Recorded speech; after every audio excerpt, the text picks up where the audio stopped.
Prezados amigos, prezadas amigas, paz em nossos corações. Hoje faremos uma breve reflexão acerca do tema Mocidade e Evolução, de Martins Peralva, que está contida no livro Estudando o Evangelho, capítulo 29. Esse tema seria abordado na palestra do Centro Espírita Cristo Redentor no dia 25 de março de 2020, quarta-feira.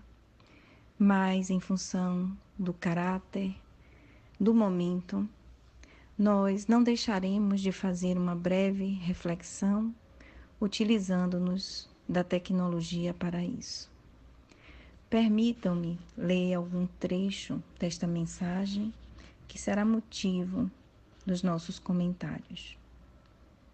Martins Peralva começa a sua mensagem trazendo para a reflexão a palavra de Paulo de Tarso a Tito, capítulo 2, versículo 6, que diz: Quanto aos moços, de igual modo, exorta-os para que em todas as coisas sejam criteriosos. E ele repete novamente, dizendo: delineamos anteriormente o clima de incertezas em que vivemos, reafirmando assim a Terra a sua humilde condição de orbe expiatório e regenerativo. De mundo atrasado, onde almas falidas resgatam velhas promissórias, acrescidas vias de regra de pesados juros. O desajuste universal, o clima saturado de vibrações inferiores, a tendência ao negativismo, tudo isso aí se encontra iniludível e concreto, convocando os homens de boa vontade para as alegrias da tarefa nobre, do serviço edificante. Façamos, pois, de Jesus o depositário infalível de nossas esperanças, o guia real da humanidade, o orientador por excelência. Paulo de Tarso, escrevendo a Tito, orienta-o no sentido de preparação dos moços para as tarefas do Evangelho, estimulando-os à conduta criteriosa em todas as coisas.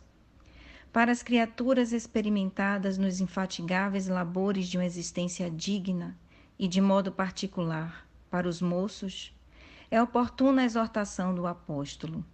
Afirma-nos Martins Peralva. Os que renascem agora enfrentando novas lutas e tarefas, defrontando-se com um mundo realmente adverso, estão sendo convocados para os divinos empreendimentos da evolução que exigem de fato critério e firmeza. O campo de trabalho desdobra-se em novas e sublimes atividades, propulsoras naturais do progresso e do aperfeiçoamento moral dos povos, concitando os idealistas aos labores santificantes. Na luta em prol da evolução, impõe-se o congraçamento dos valores espirituais da juventude à luz dos ensinos do cristianismo redivivo. Faz-se mister, do Oriente ao Ocidente, o conjugamento de todas as energias morais, a fim de que seja mantido o edifício evangélico, levantado no solo palestinense à custa de suor, sangue e lágrimas. É indispensável a preservação das magníficas conquistas que uma parcela da humanidade guarda no sagrado escrínio dos seus mais fecundos labores. O momento é, pois, de luta pelo aprimoramento. A hora é de trabalho. A evolução é indeclinável imperativo. A seara é grande, mas os trabalhadores são poucos, assevera o Mestre Jesus, Lucas, capítulo 10, versículo 2. Essa mensagem, ela nos parece extremamente atual. É como se tivesse feito hoje para nós.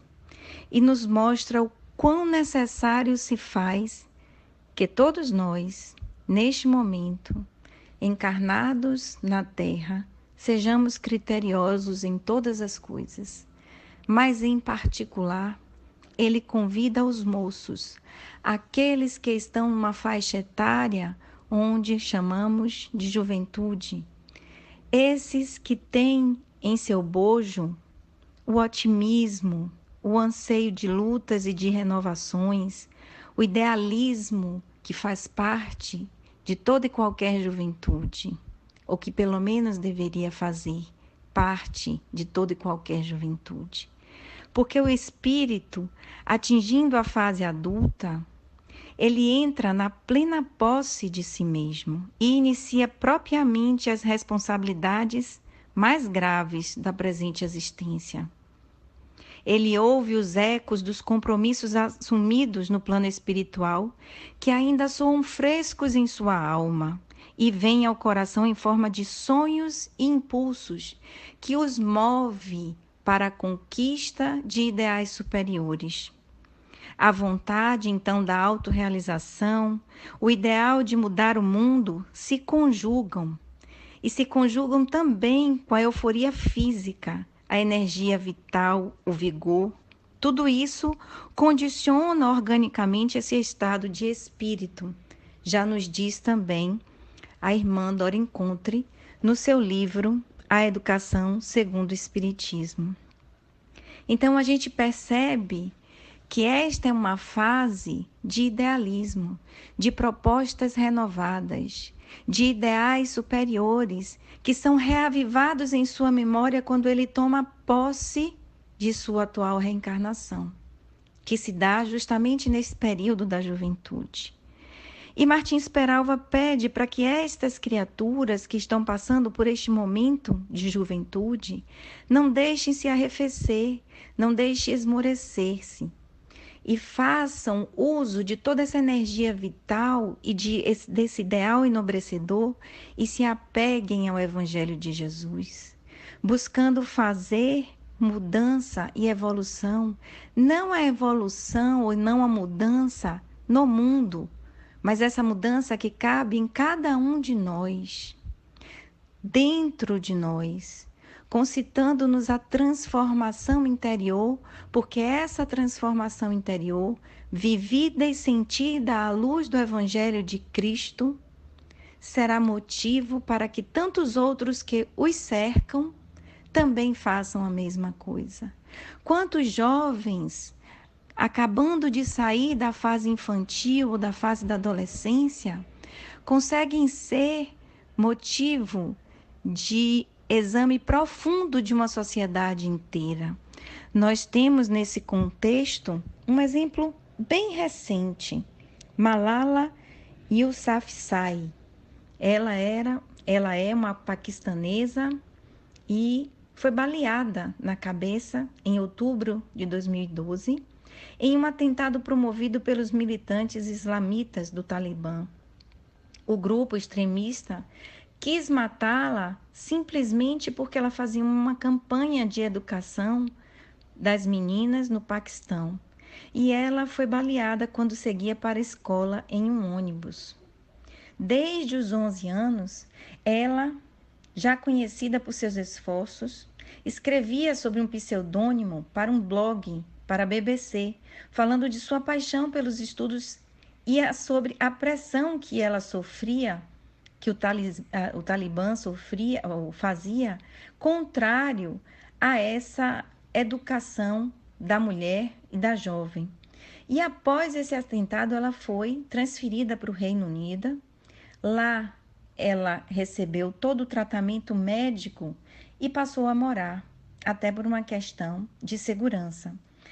Mas o ataque chamou tanta atenção do mundo para a campanha de Malala a favor de mais oportunidades de estudo, que ela recebeu total atenção após a sua recuperação. E com isso, decidiu continuar promovendo a educação das meninas pelo mundo inteiro. Não se limitou mais somente à sua região. E em seu primeiro discurso público após o ataque, nas Nações Unidas, ela disse que não seria silenciada por ameaças terroristas. Então a gente vê que esse ímpeto que nasce da conjugação desses ideais nobres com a força física, com as lembranças um pouco apagadas, sim, mas as lembranças dos compromissos assumidos na pátria espiritual, faz com que o jovem tenha uma força muito mais poderosa diante da sociedade. É a luta pelo aprimoramento, como o Martins Peralva nos traz. É a hora de trabalho, é buscar a evolução que se faz necessária num planeta que busca sair de um patamar evolutivo de provas e expiações para a regeneração.